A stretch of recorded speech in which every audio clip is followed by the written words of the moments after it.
देश भर में मॉनसून एक्टिव हो चुका है।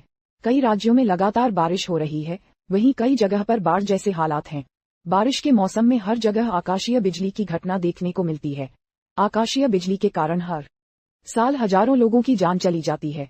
अगर आप अपने मोबाइल में दामिनी ऐप इंस्टॉल करते हैं तो इससे बिजली गिरने से पहले आपको अलर्ट मिल जाएगा।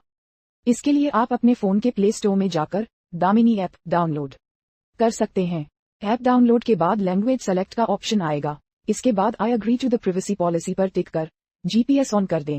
इस ऐप की मदद से बिजली गिरने से कम 7 से 8 मिनट पहले आपको अलर्ट मिल जाएगा। Subscribe for more.